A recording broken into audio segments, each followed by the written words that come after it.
In the tapestry of life, where every thread holds a story, America in black and white emerges as a haven for the voices echoing through the heart of our communities. In this podcast, we wade through the rivers of our collective experiences, celebrating the vibrant hues of change brought forth by the whispers of hope and the roars of action. It's more than just a conversation. It's a journey into the heart of our society, illuminated by the light of those daring to dream and do. Join us, and let your voice be the melody that guides us toward a dawn where every color finds its place in the masterpiece of our shared destiny. Together, let's paint a future brimming with the positives that dwell in our minds and the actions that shape our world. Good evening, ladies and gentlemen. Welcome to another episode of America in Black and White. I will start tonight's show off with a Black History reflection of Betty Shabazz. Before we begin tonight's conversation, we pause to honor a woman whose life embodied resilience, dignity, and the unbreakable spirit of Black womanhood, Dr. Betty Shabazz. Born Betty Dean Sanders, she rose from humble beginnings to become a nurse, educator, humanitarian, and one of the most influential figures in modern Black history. As the wife of Malcolm X, she endured unimaginable loss, yet she transformed her pain into purpose. Dr. Shabazz earned her doctorate, became a professor, and dedicated her life to empowering young people, especially Black women, through education and advocacy. Her legacy reminds us that leadership is not only found in public speeches or political movements, it is found in the quiet, consistent work of building community, nurturing minds, and standing firm in truth. Dr. Betty Shabazz has taught us that healing is a form of resistance and education is a pathway to liberation. So, to introduce our guest for tonight, there are people who follow a career path, and then there are those who follow a calling. Tonight on American Black and White, we sit with a man whose life reflects discipline, intellect, service, and a deep commitment to uplifting communities through education, leadership, and policy. From Hempstead, New York, to the halls of Wilberforce University, from the boardrooms of the financial institutions to the classrooms of New York's universities, Jamel V. Vanderburg has built a career rooted in purpose. His journey is one of academic excellence, entrepreneurial vision, and a relentless belief that communities of color deserve equitable access to opportunity, resources, and representation. Whether he is teaching first-year college students, mentoring young professionals, auditing government systems, or helping entrepreneurs structure their dreams into reality, Jamel brings clarity, compassion, and a strategic mind shaped by lived experience. And now, as a PhD scholar studying leadership, public policy, and climate vulnerability in minority communities, he stands at the intersection of knowledge and justice, determined to create solutions that protect, empower, and transform. Tonight, we explore the man behind the mission, the scholar behind the research, and the leader behind the legacy he is building. This is America in Black and White, and this is the story of Jamel B. Vanderburg. Hello, sir. Good evening. How are you from very rainy New York? Well, look, we're about to get some of that here in Atlanta because it's overcast right now. Gotcha. So, is there anything you'd like to say to the audience before we get into the show? Well, let me say good evening. Thank you for inviting me on this platform. I am looking forward to a great conversation, great dialogue, and let's dig in. Let's have some fun. Oh, let me see. Well, it looked like we got some comments here early. This one is here's a young person here saying hello, story time. So with all of these, you're able to, if you like to, you can answer back to these questions. And here's another one says, oh, this is from your brother. It says, big up my brother, Jamel. Oh, Chad. What's going on, Chad? Hope you're enjoying sunny Florida, my friend. So what we're gonna start with is I like to have our audience get to know a little bit more about the guest as we get into the show. And so I'd like to start first by asking you, um, what was life like growing up in Hempstead, and how did your community shape your identity? Well, I really never left Hempstead except for the 4 years that I attended Wilberforce University. I was coming home back and forth and back and forth. But I grew up not far from where I currently live now. Hmm. I am one of 7 kids. Oh wow. My parents lived in Hempstead before they moved in 2006. And my parents set the foundation for what community looks like in terms of being involved with the PTA, being involved with a lot of the activities that my siblings and I were involved in, whether it was the band, whether it was honor societies, all of those different things throughout school. One of my first exposures to public service came when I was a teenager. And a member of my church, her name is now Deputy Supervisor of the town of Hempstead, Dorothy L. Gooseby, ran for town council and won back in 1999 2000. She put out a lawsuit saying that there was not representation of African Americans in the town of Hempstead. Oh She wow. went to the courts, she won the case, and was the first African American on town council and the first Democrat in almost 100 years to have sat in that particular seat. Oh And wow. I was able to intern under her at 12, 13 years old. So I was exposed to the political process from a local level and seeing how important local politics is. Because society programs us to believe that the only elections and the only time we need to be worried about what's happening in government is the federal elections.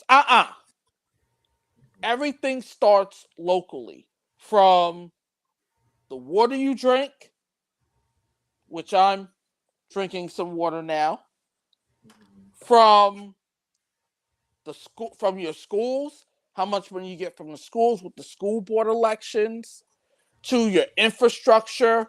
I'm looking outside my window now. They've got different projects, they're doing a lot of pavement, they're getting rid of the potholes. All of that does not just happen, that does not happen at 1600 Pennsylvania Avenue. All of Exactly. that starts right around the corner from where you live. And I was able to, at a very young age, be exposed to what politics looks like. I was able to be in the room with local, state, and federal elected officials before I turned 18. And it invoked my ability and it invoked my passion on civic engagement, making sure that people are not only registered to vote, but they are also educated in what they're voting for. And I took that with me to the cornfields of Ohio, where I, along with several esteemed classmates of mine, we organized a lot of political efforts on campus to get our classmates registered to vote. And specifically in the 2008 election, we got 100%.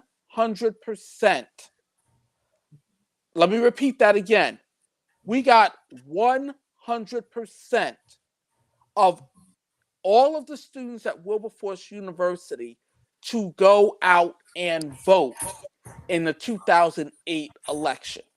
Oh, wow. But that also trickled down to what we focused on the presidential election because that was the big.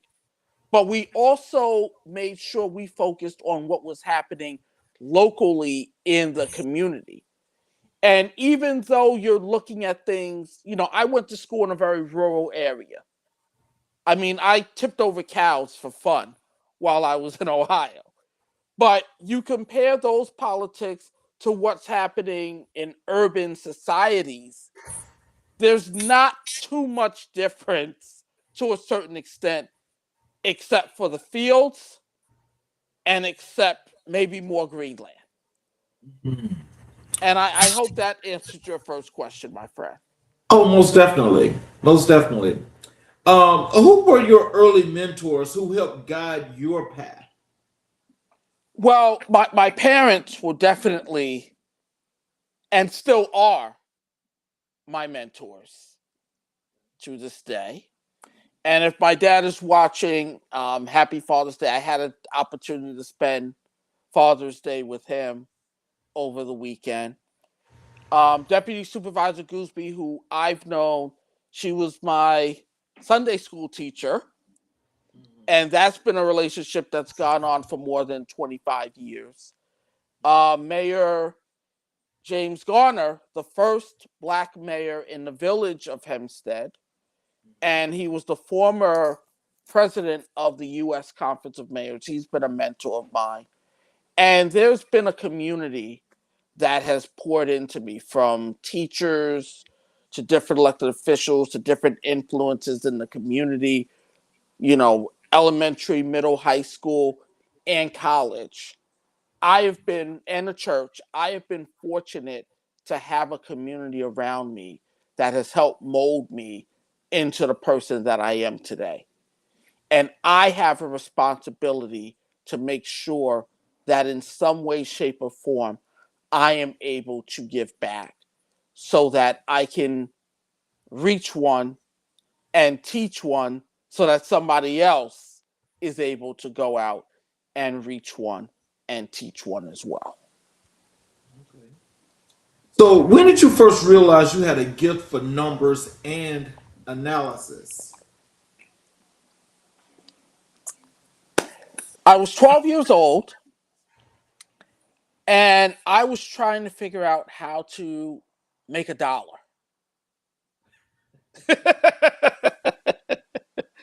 And I had a classmate who was having difficulty in math. I was good in math. I started tutoring. Oh, wow. So that kicked off my entrepreneurial endeavor. That started kicking off entrepreneurship. I'm like, okay, I kind of like making money doing something that I like. Mhm. And then I got my business interest picked up. If you go back to about 2002, 2003, there were two companies known as Enron and Arthur Andersen Ooh. that collapsed. And I was taking a business analysis class in high school. And the teacher I had, Ms. Schulman, is the reason I went into business in college. Because she showed us two movies, Wall Street and Boiler Room. And those both piqued my interest when it came to business, when it came to accounting. And also, we talked about the falls of Enron and Arthur Andersen. And I'm 15, 16 years old at the time. I didn't understand how two major companies, one of the big five accounting firms being Arthur Andersen, how they collapsed. but something about it just piqued my interest in trying to understand what business looks like and how businesses thrive and Mhm. also how they fail. So I would say that sparked my interest in business. I took that with me to Wilberforce University and I Okay. started a second business literally around a campfire where a couple classmates and I got an idea to help our peers start their own businesses. And my senior year, I was able to get a $10,000 grant from Russell Simmons, and I was able to fund different business projects for my classmates. So I was able to help my peers also become entrepreneurs. Oh, that's interesting. So, with that, how did that come to be that you found out that Russell Simmons was even doing grants, and how did that manage to work in your favor? I will be very honest with you. You know this as an entrepreneur. You're always looking for different opportunities. And I mean, we're going back almost 20 years. I don't even remember how I saw the email about this opportunity. Hmm. But I said to myself, the worst thing they can tell me No. is no. And guess what? I had a business plan written. Mhm. It was just a matter of tweaking. There were a couple questions they asked. You make sure you cross the T's and dot the I's. And I will never forget that particular day because the day it was due, I asked a friend of mine to drop me off at the post office because they needed an actual physical copy of the business plan. So it wasn't one of those things you could just email and send out. No, they needed the physical copy. And then about a month later, I will never forget this. I was walking back to campus. It was raining that night. Came back to check my email to see that I was the recipient of the grant. And I was only one of 5 winners in the entire country who received this grant. Oh wow! Do you think that that's surefire destiny? Because when opportunities like that persist, and just think about how you started, as a kid when you did the tutoring and so forth. Now you're in college and you're helping classmates start businesses and all these other things, and now you apply for this grant and you get this grant. Do you think that's destiny that's taking you higher? First of all, it's all God ordained. There is nothing I have done that I did myself. This is nothing but God, and God will put opportunities in front of you. He will bring opportunities to you, and it is up to you to either shoot your shot for them or not shoot your shot for them. And my mantra has always been the worst thing that can happen is that they say no. Mhm. Hey, look, that's a good way of looking at it because that's the only way. That's the only thing it can be. Yes or no. Exactly. So, how did your family influence your work ethic and values? Well, I I will say this. If you ask my parents today, I would say that they are very happy that all of their children are experiencing success. I mean, I have success, but I'm not the only child that has success. I have a brother who is an elected official.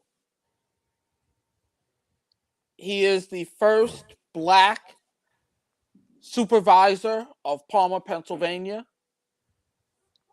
I have a brother who has started a funeral home, his own business.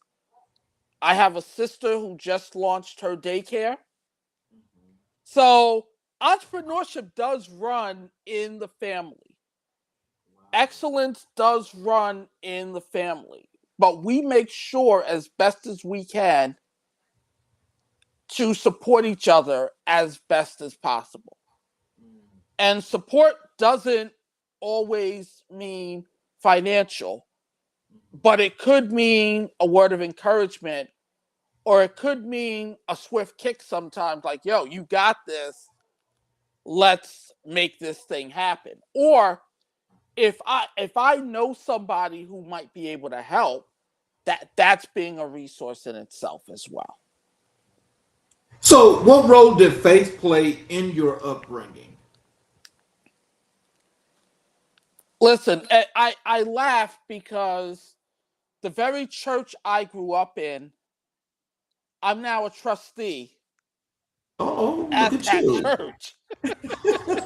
Okay. So my footprints, I make the joke all the time. My footprints are all over that church. Yeah. From the time I was 7, 8 years old to me now being years old, my parents have instilled in me a certain level of faith. My family members, aunts, uncles, grandparents, cousins, we are a faith-filled family.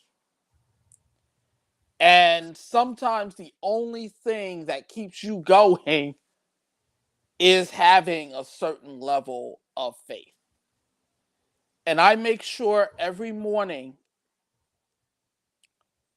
my 2 feet hit the ground after my eyes open, and I know something's got to shake today. Right. Good, bad, or indifferent. Something's gonna shake. Yes, sir. I like that. I like that because that right there also. I think that's like just forcing the action and making it happen, but also being about an actionable person. That is to go Yes. out and just make it come to fruition. A lot of people like Yes. to sit back, and so I mean, I think sitting back sometimes can be an issue. But I agree with you in that in that with that statement. What challenges did you face as a young Black man navigating academic spaces? Okay. I wanna break down that question a little bit because I'd like to know if you're asking through my academic journey, or are you asking that question with me being in an academic capacity as a professor? Because there's Both. two different. Okay. Both. Okay. So let me start with the overall my academic journey as a scholar. I don't know if you can tell, but sometimes I do too much. Okay. And Okay. I have to make sure I learned at a very early age that I need to have very good time management, Okay. because I will jack myself up if I don't have good time management. And being in a PhD program now, I got through undergrad, I did well, had a good study schedule, but that was the only thing I was doing. Yeah, I was doing other activities. Yes, I was, an entrepreneur and stuff, but it was mostly academics. I go to do my MPA. It's academics plus working. I was not only working full-time, but I was also working for the program that funded my master's. Okay. So I was playing a double-edged sword because I'm a student, but I'm also doing that. So I kind of had like inside baseball information of the program. So of course, when you're in a cohort of people, if you know a lot of stuff, people are going to knock at your door. Okay. I'm not going to throw anybody under the bus tonight, but I will say that's something that was challenging for me in that capacity. Now that I am in my PhD program, the biggest challenge I had coming into the PhD program was losing 2/3 of my income right before the program started, having job insecurity, and also becoming a caretaker. Oh, and by the way, did I mention that not long into the program shut down? Wow. Mm. Oh, by the way, I'm still trying to have some kind of life. I also sit on 4 boards. So remember when I went back to that whole need to balance my life and need to figure stuff out? Right. That doesn't stop. Mhm. I still need to eat.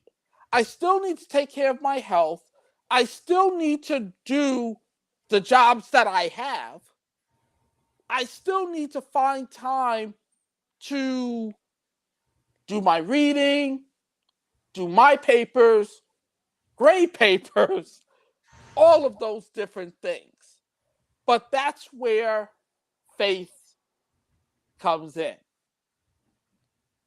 Because it is nothing but God that has kept me sane, especially these last 4 years, where not only have I been able to manage and juggle my personal life, those things outside, but I make sure that I'm locked in and all in when it comes to my academics. Because I always want to make sure that I put my best foot forward.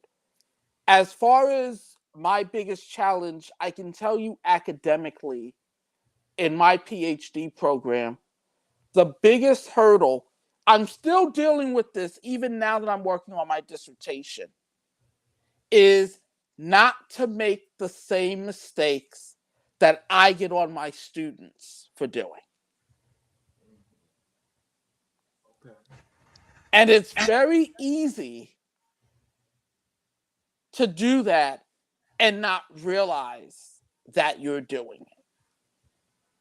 So I'm doing my best to become more conscious of making sure I follow certain parameters when I'm writing,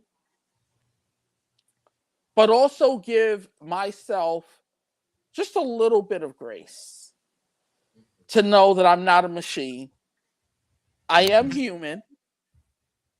That grace that I give myself, I can also extend with my students because all of my classes have been on this journey with me. And I'm like, I'm going to tell y'all the mistakes not to make so that you don't make them if you get to this level as well. So I know that's kind of roundabout.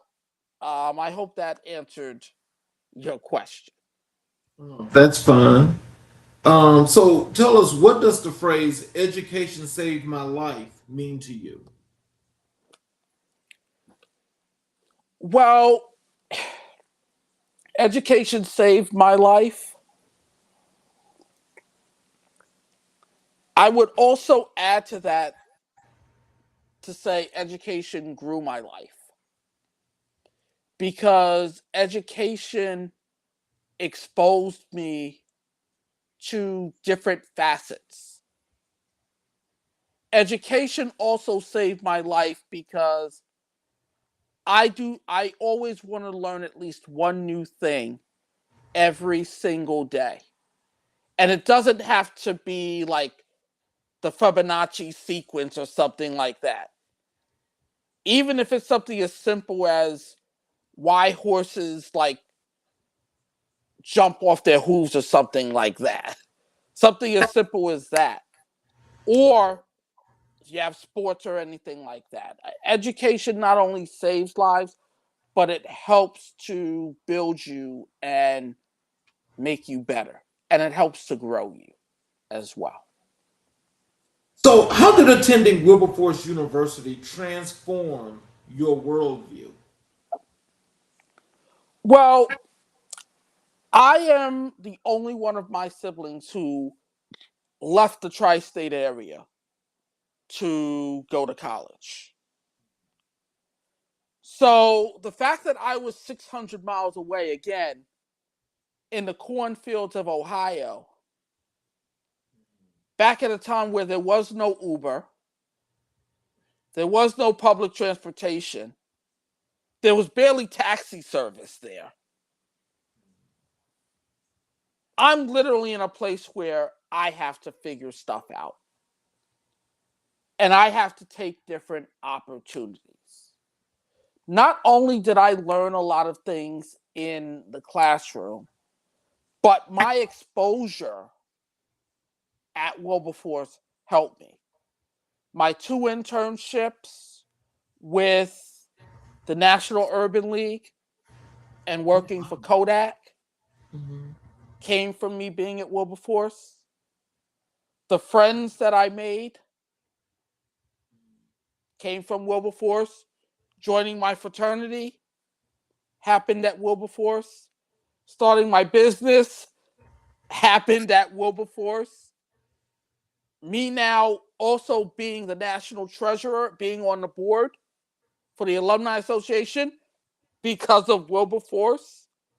So it really gave a culture of being family oriented, being education driven, and again, taking opportunities that come your way and making the most of them. And it was not smooth sailing.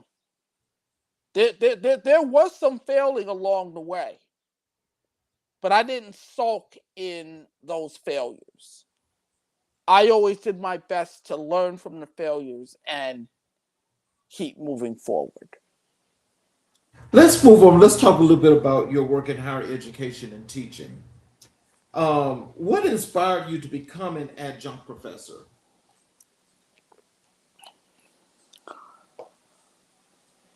The fear of God.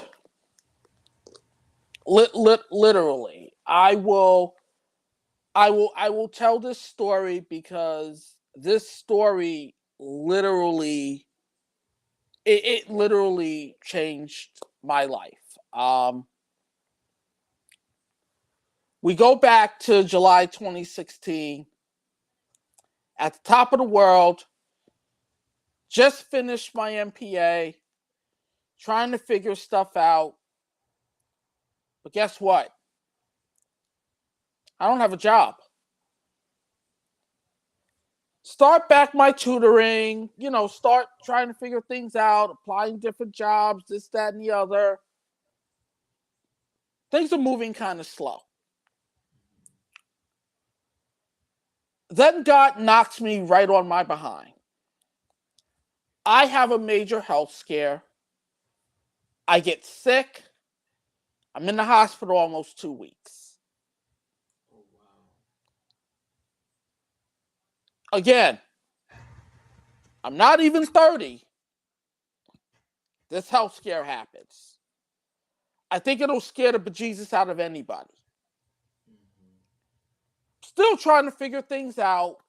I go home, I get home, recovering, still trying to figure out exactly what I am going to do. It's 3 days before Christmas. I see an advertisement for an adjunct position at New York Tech.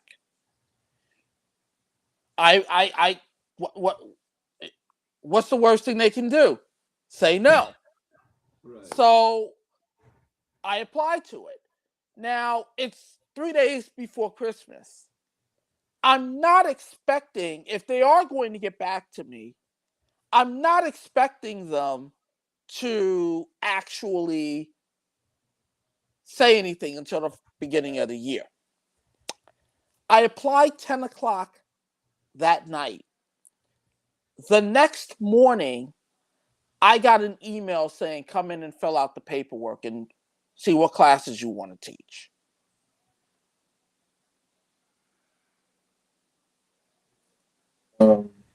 So how do you approach teaching first-year students who are still finding their footing? Well, I have to remember how I was at 18 years old, number one.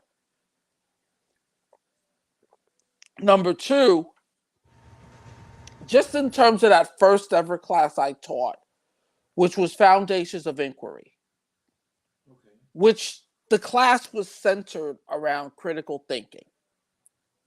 Oh, now, wow. I have an accounting background. I just got my MPA. I had also just started a social media consultant position where I was creating social media for a nonprofit. I've done entrepreneur stuff. I've done board stuff. I'm like, this is the stuff that invokes critical thinking. It's not just sitting in a classroom and being major driven. You can literally take some of these life skills and you can apply it to any and everything. So stuff I learned as an entrepreneur, stuff I learned as an accountant, stuff I learned working for nonprofits, stuff that I learned the 6 years I worked in banking, stuff I worked being on boards, civic organizations, all of these different things I was able to take into the classroom to really take my students outside of the box of where they were coming into my classroom. And also having the understanding that what I was teaching today would prepare them for tomorrow, even if they didn't necessarily understand it in that moment. And they'd probably tell you I was crazy. No, see, but that's actually my follow-up question is because, like in today's high schools and just school in general, it's kind of like they're dumbing the kids down because a lot of them are not taught critical thinking. And so my question to you is, what was that experience like for both you and the students? Because I'm sure that there was a lot of, I'm not sure about this. Listen, I told my students the very first day, y'all are guinea pigs. I'm trying to figure stuff out the same way you're trying to figure stuff out. I also had to remind myself that, yes, I'm teaching you all, but you all are teaching me too. The minute you stop wanting to learn as a professor is the day you die. I believe that.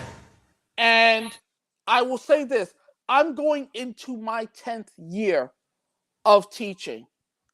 And I have never, I've been teaching a lot of the same courses.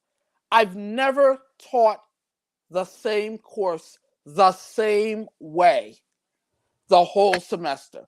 There's always something I've changed.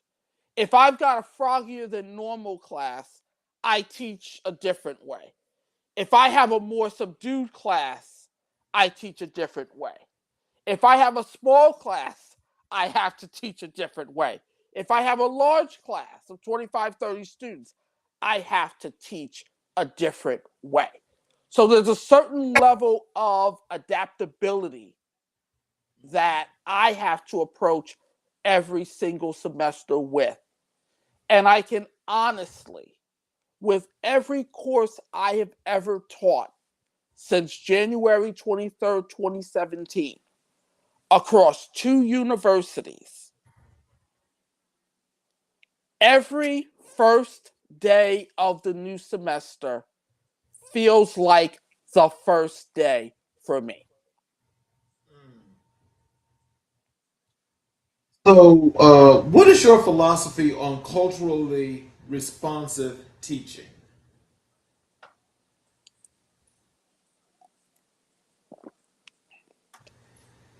My first belief is to create an inclusive environment. That's the first thing. Nobody's voice is bigger than anybody else's voice.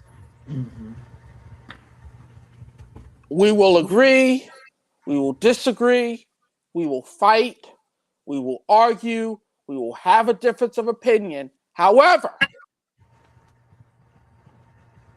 you will respect, everybody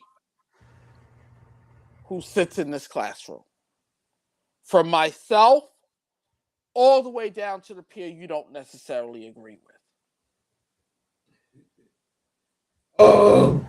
How do you help students connect academic theory to real world issues? Okay. I'm thinking about that question a little bit because I do try to apply real world in almost every class. I had a chance to teach a course.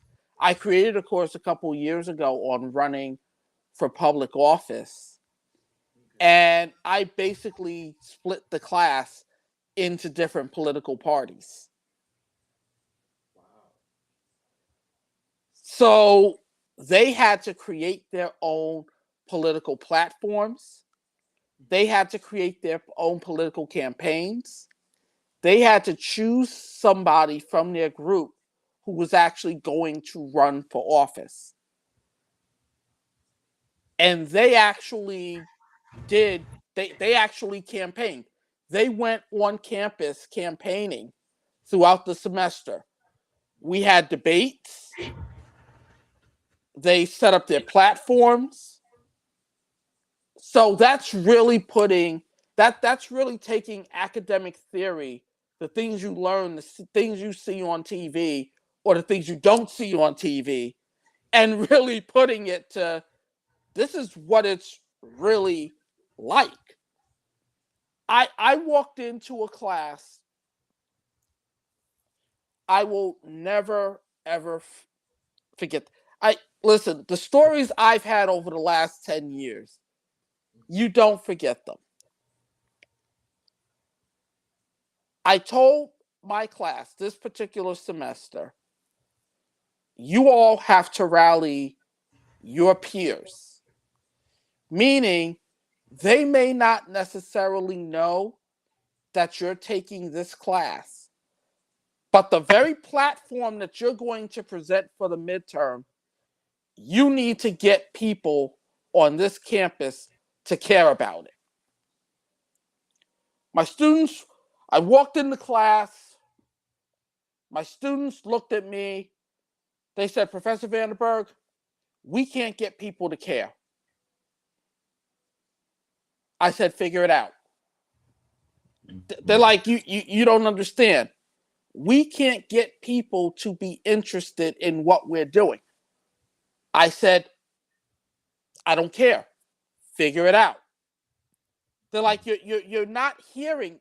They're like, you're not hearing what we're saying. I said, I hear exactly what you're saying, because that's exactly what is wrong with our country today.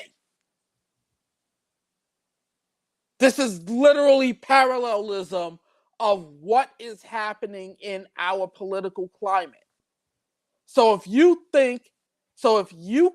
the US government can't figure it out, I understand you all may not have all the answers that the people getting paid $175,000 a year in the Congress and the Senate can figure out, but you all can find ways, you all can leverage, you all can come up with different strategies.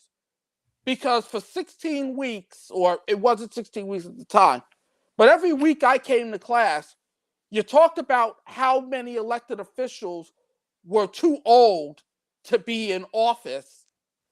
This is your opportunity to change the spectrum on a smaller scale. And my students that semester went viral because we got the social media department to follow them around while they were doing their campaigning across the campus. So, what is the most rewarding part of teaching at NYIT and St. John's? Well, I'm no longer at NYIT,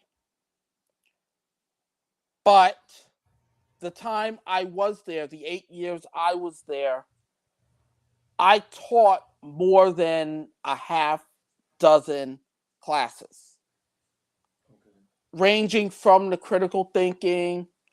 I taught political science, I taught history, I taught how to run for public office, I taught data science. Basically, even with that in St. John's, I'm an amplified version in the classroom of who I am in real life. Okay. And And how is that? because I take my experiences that I've had outside the classroom and I bring them into the classroom with me. Okay. Oh, that's great experience. And I have real experience. I didn't go, I know there are professors who have gone to school 7-10 years straight and go right into higher education. But I've had some pit stops along the way. I've had some different jobs. I've had some different experiences along the way. So I'm not your traditional academic. I am not a person who just goes in one trajectory. My trajectory is anything but a straight line. There have Okay. been zigzags, there have been curves, there have been pivots. All of those things I take into the classroom as learning lessons and real world experience. Whether I'm dealing with accountants, whether I'm dealing with future doctors, whether I'm dealing with future elected officials, whether I'm dealing with future psychologists or engineers. Okay. The experiences that I have had can be translated no matter what your major is, no matter your concentration, or no matter what your academic standing. So, what challenges do today's college students face that previous generations didn't? They don't know how to think.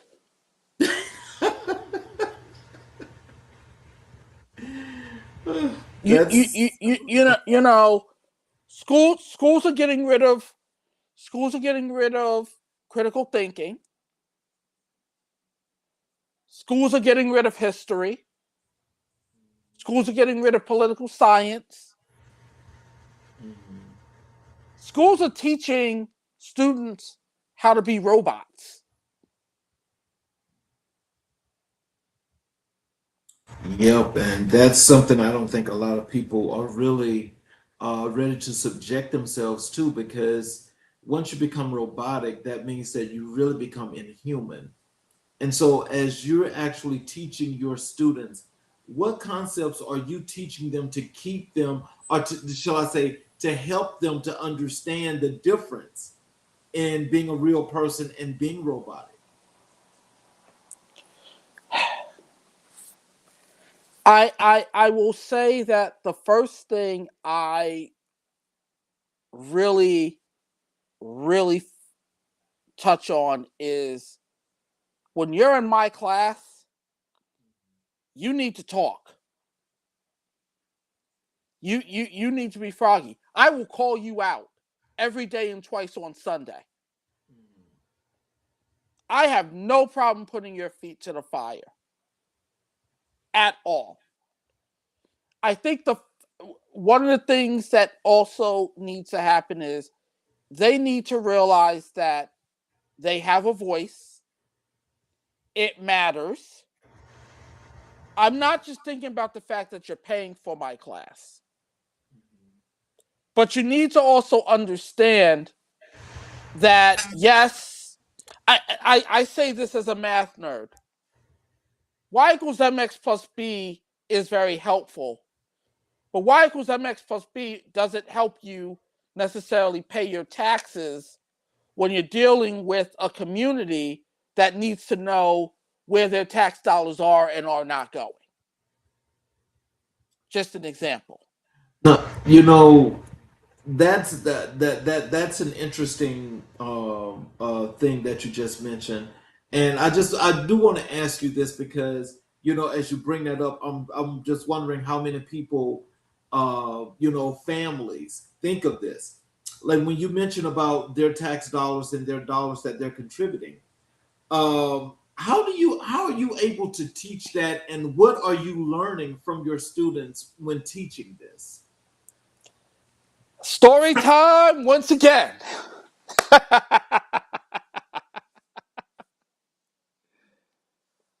I mean, I'm going back a couple years ago. I was teaching critical thinking, and that semester I was also teaching my first political science class. It was the fall. Now, Charles, what specific thing happens during the fall semester at some point? Look, maybe the time change is getting cold. But what else happens in the fall? Oh, that's the end of year. No. What specifically happens during the fall semester? Oh, I don't know. That's a good question. Election day. Oh, election. Okay. So I was drilling my students to go out and vote, both my freshmen and my juniors and seniors who I had in this political science class. I walked into my critical thinking class. It's 9 o'clock in the morning with my cup of coffee. And first question I asked, after I asked how was everybody doing, but whoop-de-whoop-de-woo. I know that you all went out to vote yesterday. And one of the students who I almost hit on the way coming into campus because he was on a skateboard gets up and says, well, Professor Vanderburg, I didn't take the time to vote because voting is a waste of time. I'm not going to repeat the expletives that may or may not have come out of my mouth during that time. But that conversation became tax time. Why? Because not too long before Election Day, in Queens, about 15, 20 minutes from where I live now, I'm in the outskirts of the city. I'm on Long Island, but about 15, 20 minutes away from where I am right now. There's a park in Queens that opened up a skateboard rink. And it had been passed by the city council, I think it was about a week or two before, because it was right before election day and it was right before the turn of the cycle of the city council. And I said to them, do you not understand that voting influences things that impact your life?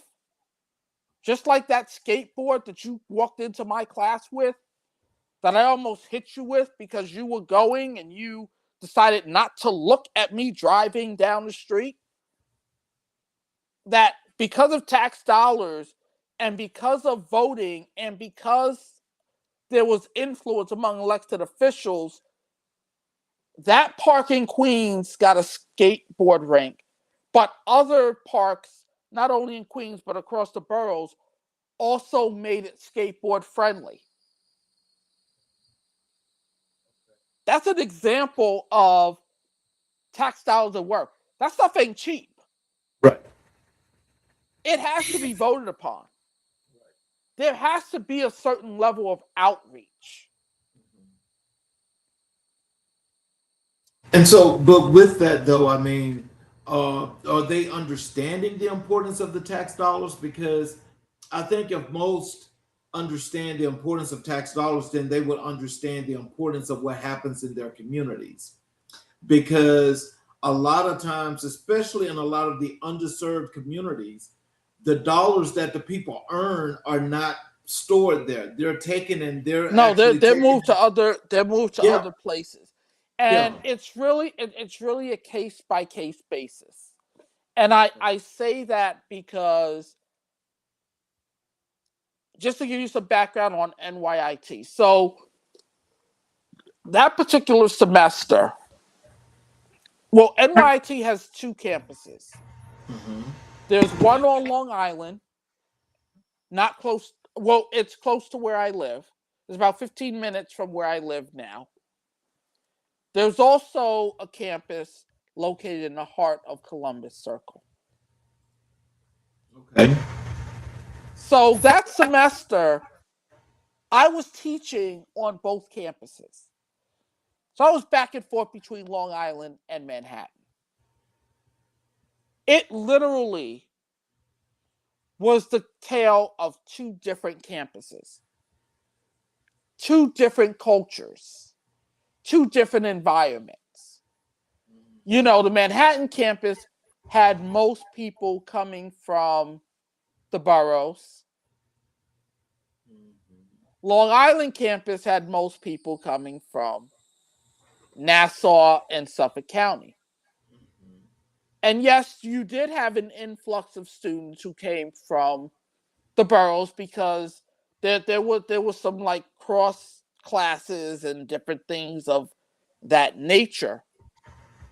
But the culture looked very different.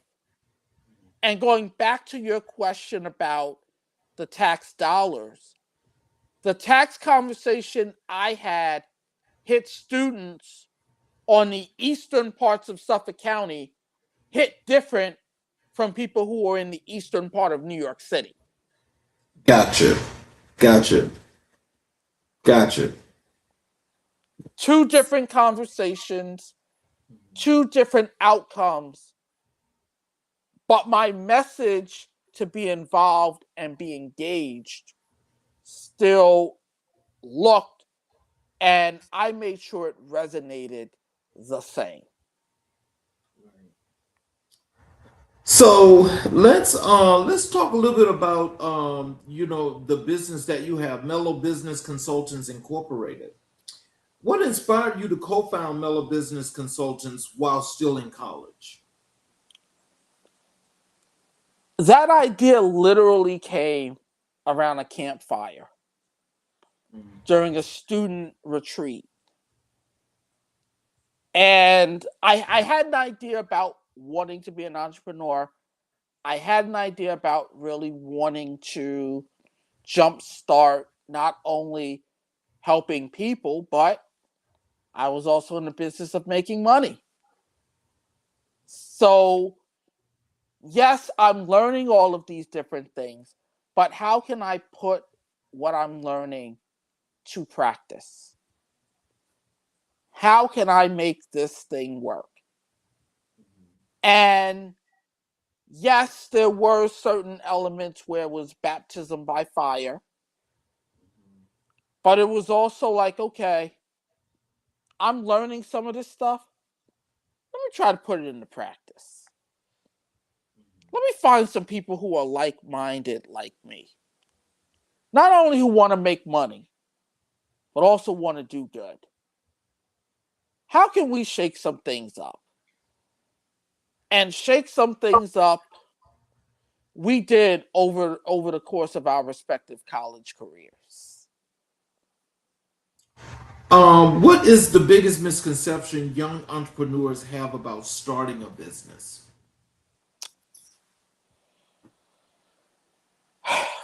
The biggest misconception.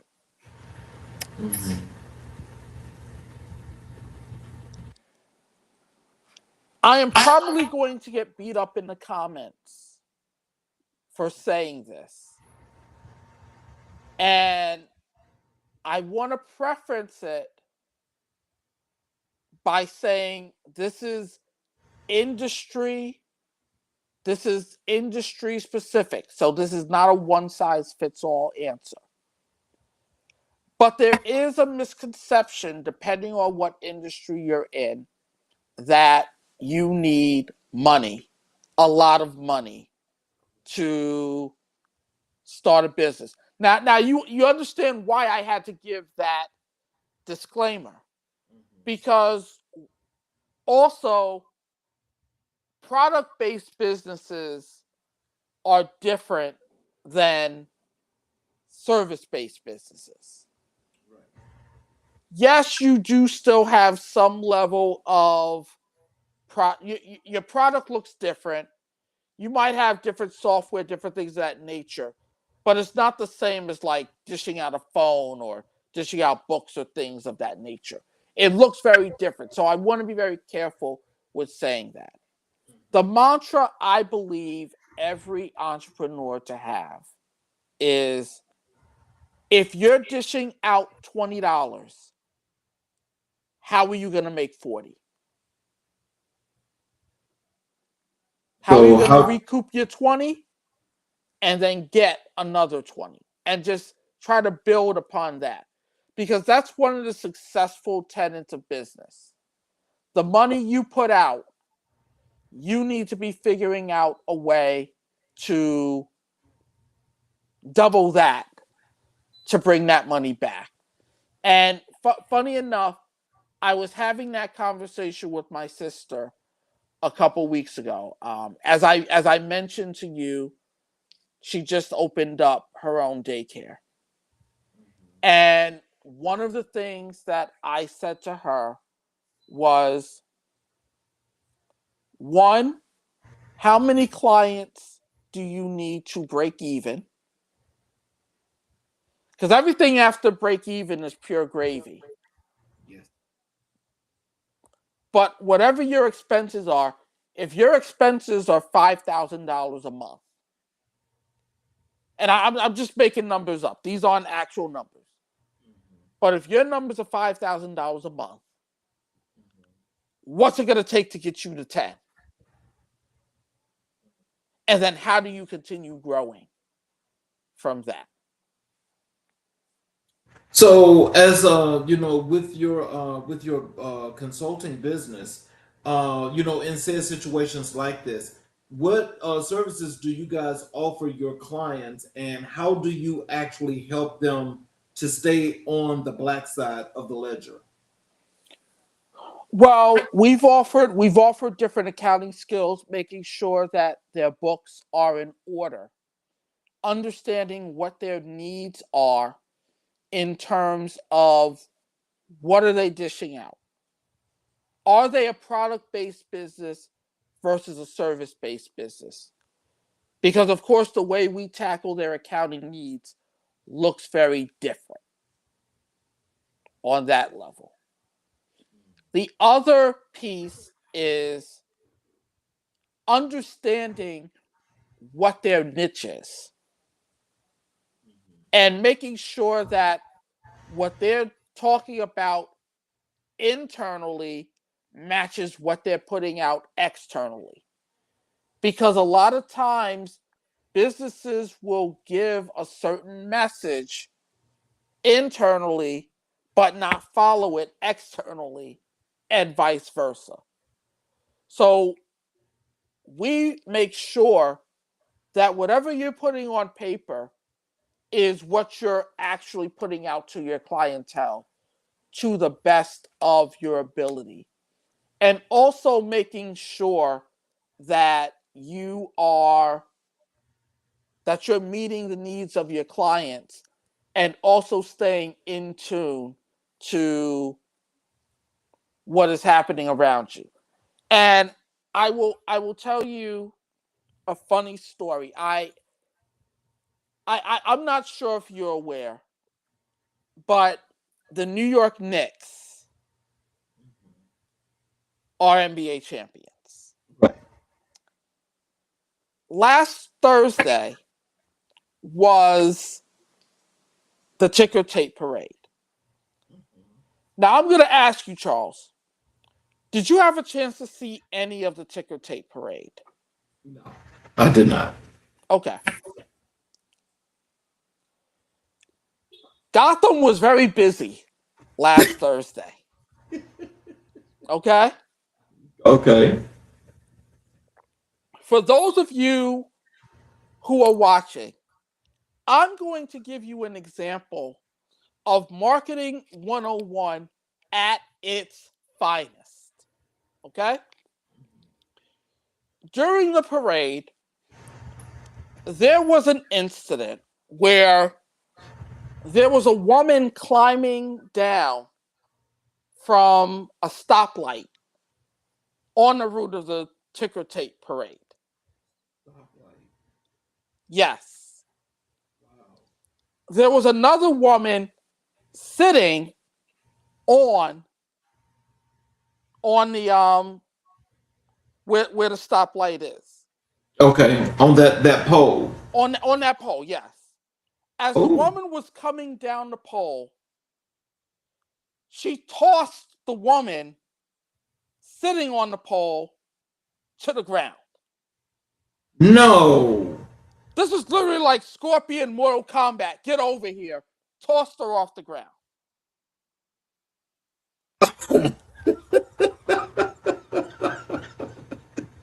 Now, the woman who tossed her, the woman who got tossed, tried to attack the woman as she was still coming down the pole. She pulled down her pants. The woman started twerking. Okay. She then got off. She then came off the pole. I'm not going to describe what happened after. But let me give you Marketing 101. Because I was very intrigued by this. This woman sells red rum punch in New York City. Okay. Do you know that because the video of her tossing a woman off of a street pole went viral, her sales have increased? And she was on ESPN this morning marketing her business. I saw a clip of it literally before I logged on. Wow. Wait. So I know you have questions. I'm trying to like. And anybody in the chat, if you saw that video, please co-sign so that Charles doesn't think I'm making this stuff up. Oh no, I don't believe you making it up because I know how New York gets sometimes. And so I'm just imagining with the Knicks winning a title for the first time since like 72 that of course the city probably was berserk, but that is kind of bizarre. But I'm trying to understand, how does the woman tossing someone gets her business publicity? Because the amount of times somebody was recording it. The recording went viral. Okay. So it was picked up. It was picked up by TMZ. It was picked up by Shade Room. It was picked up by all of these other social media sites. And she's been going on podcasts talking about what happened. Like, this is like Tyson and Holyfield, where somebody analyzed her tossing somebody from 10 different angles. And Oh, wow. I'm not going to lie to you. I'm very careful with how much social media I intake. Okay. But this intrigued me. As somebody who thinks business minded, this woman is a genius. Because she is taking advantage of every opportunity, not only to promote what happened, but she's also promoting her punch. She's also now a meme. Oh my God. Okay. That is a bit much there. So how do you help your clients turn ideas into structured, sustainable companies? Well, I don't tell them to toss people off of street light poles. Let me be very clear on that. I don't promote violence. Right. But what I do promote is a sense of accountability, a sense of understanding, and a point of meeting entrepreneurs where they are. And it goes back to what I was talking about with my time being in higher ed, never being afraid to learn.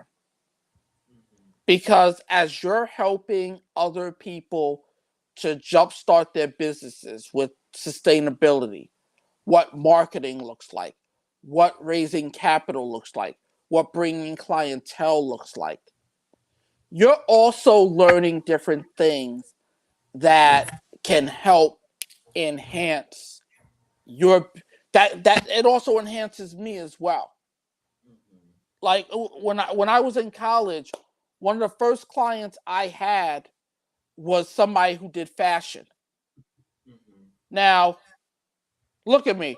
Do I look like I'm fashionably competent?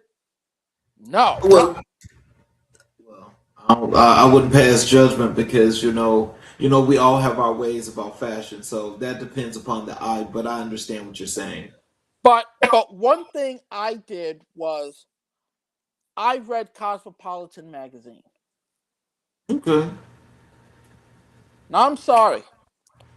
I don't read women magazines.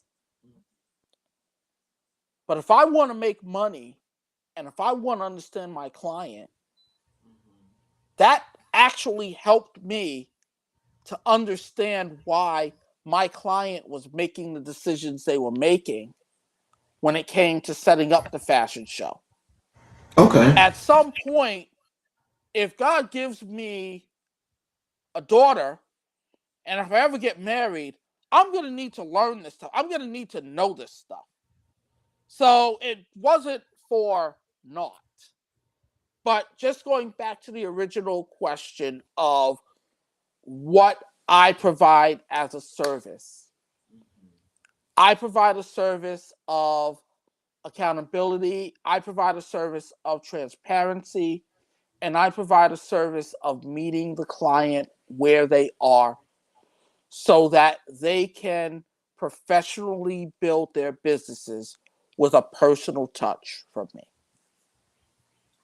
So when people are looking for business and they look up and they find Mella Business Consultants Incorporated, tell those that are listening and watching today, tell them what exactly are they going to be getting and why you are that choice that they should pick. Well, I come with more than 25 years of experience from being an entrepreneur at such a young age. And I believe, again, in meeting clients exactly where they are. I'm not going to immediately have the answers, but I'm willing to listen. I'm willing to learn. I'm willing to leverage. And I'm willing to let God work in helping both of us get to where we need to be. So, what industries are young Black professionals gravitating towards today? Well, today, many are interested in STEM. So you're thinking technology, you're thinking sciences, you're thinking about engineering. And that goes back to, my previous point about there being more of a focus on STEM related activities. But you still have those who want to start businesses from scratch. You still have those individuals who want to sell the t-shirts, want to do the car detailing, want to do the fashion shows. They have something that they want to offer, but they need to figure out how to make this thing happen. And coming to Mella is the first stop in helping you to achieve your dreams and what you want to do. So, what is the most common mistake new business owners make? Thinking that they know everything and having a microwave mentality. I can agree with that. I can agree with that. How do you teach financial literacy to entrepreneurs? As long as you follow this one motto, don't spend more than what you have. Meet me there, and then we can have a conversation on what financial literacy looks like for you. What building your clientele looks like for you. What building your capital looks like for you. What keeping expenses low looks like for you, and still being marketable at the same exact time. So, what role does mentorship play in business success? Mentorship and trust go hand in hand. Mentorship also goes to not one person saying everything or doing everything. There's a yin yang relationship, very similar to being in the classroom. One person doesn't know everything, and both parties have to be willing to learn. Both parties have to be willing to compromise. Both parties have to maintain respect, and both parties have to have fun and have faith in the process. With Mella, can you tell us what is your model? What is the model that you guys chose to run your business platform on, and why did you choose that model? Well, because this business was started on a college campus, we literally took a grassroots approach to business development. And the grassroots approach doesn't look the same because no two businesses, even if you're selling the same product, no two businesses look the same. A casual conversation in the calf, and there were many that we had, turned into great relationships and great friendships. I like that. What is your proudest moment as CEO of Mella?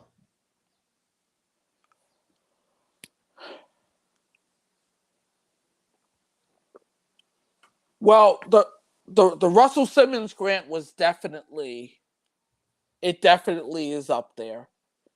And my senior year, we had the ability to help plan part of the Dawn Dance festivities. So for those of you who have never gone to Wilberforce University, Dawn Dance is basically our spring homecoming.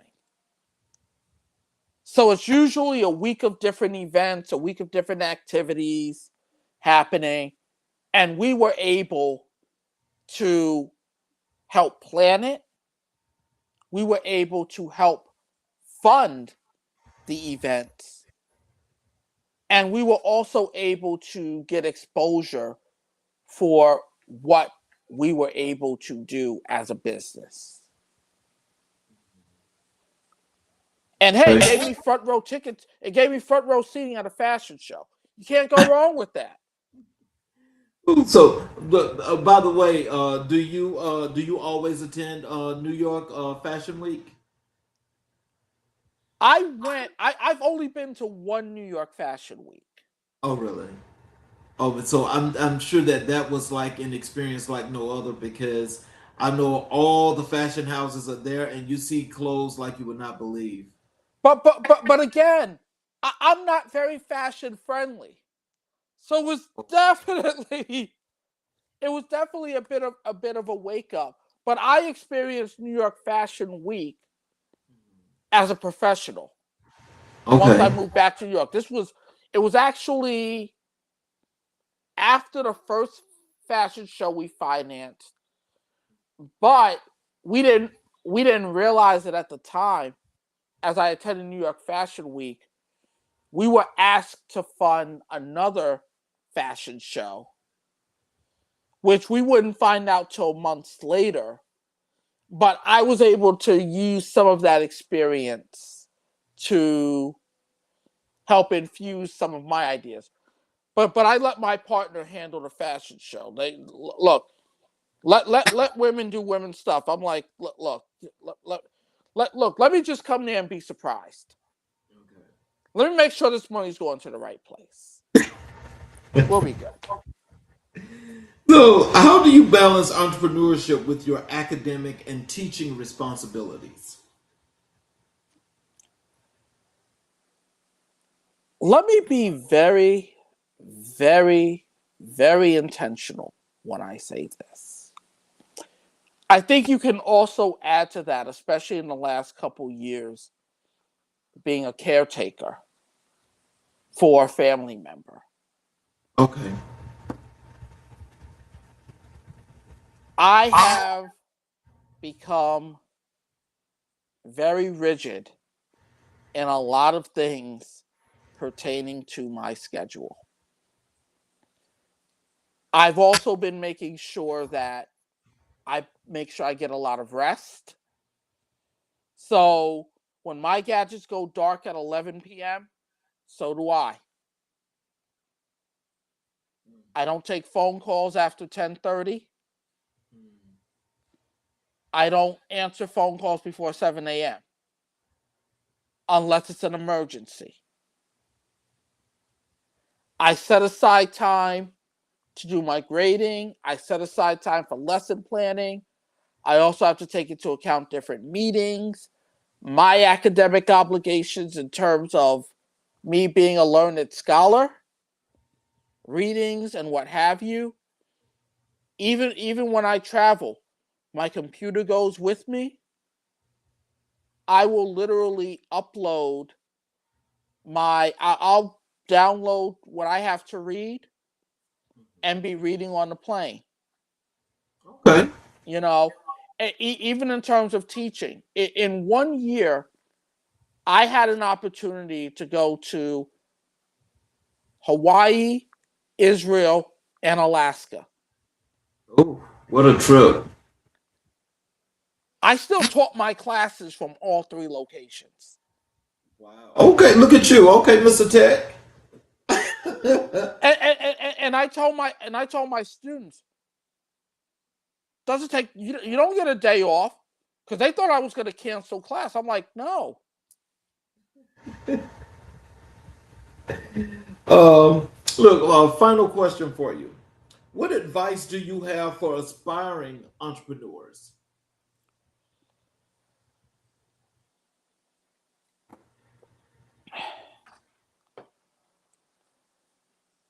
Know what you want to do, but know that it's going to change. Know that there's going to be pivots.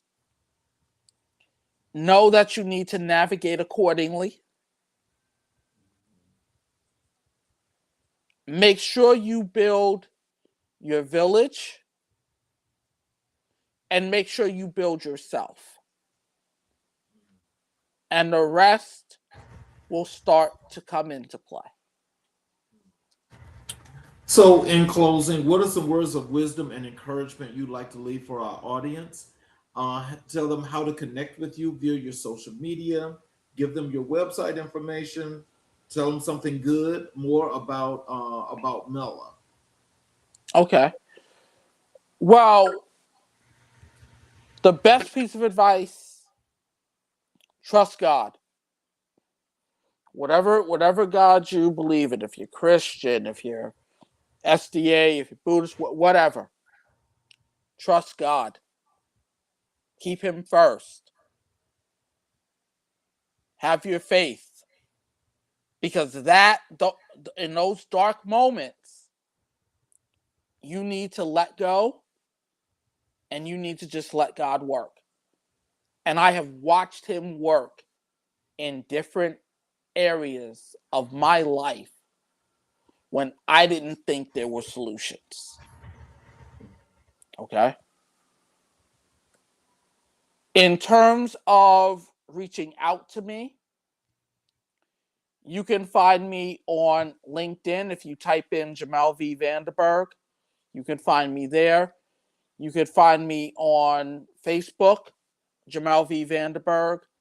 You could find me on Instagram at _navigator. And listen, it has been a pleasure.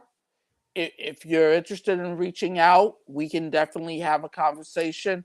Charles, I thank you again for the invitation, my friend. This has been a very worthwhile 90 minutes, and it's literally gone by Just in a like New that. York minute. Yes, sir. But before in closing the show, after I close, do you have a few minutes after I close the show? Absolutely. So, for those of you that are watching the show, especially on all of our YouTube channels, I want to thank you for being here. Thank you for your daily support. And also for those of you that have not yet subscribed to our YouTube channels, as well as enabled all notifications, I want to ask if you would please support us by subscribing, enabling all notifications. You're able to get the shows live when we go live. You're also able to go back and watch all of the great work of all of our great guests that they've left. For all of us to have some moments of inspiration and motivation in contributing, not just to our communities, but building them up. So, in closing, I'd like to read this monologue. Jamel, your journey reminds us that leadership is not defined by titles, it is defined by service. It is defined by the courage to learn, the discipline to grow, and the commitment to uplift to communities that raised us. From the classrooms of Wilberforce to the boardrooms of New York, from tutoring children to shaping public policy, your life reflects a rare blend of intellect, humility, and purpose. You're a reminder that when Black men lead with clarity, compassion, and conviction, entire communities thrive. On behalf of American Black and White, I want to thank you for your scholarship, your service, and your unwavering dedication to building a more just, more informed, and more resilient future. Your story is not just a career, it is a calling, and your legacy is still unfolding. I want to thank you all again. You all have a great night. Please come and see us again tomorrow night as we have another great show for you. And we're signing off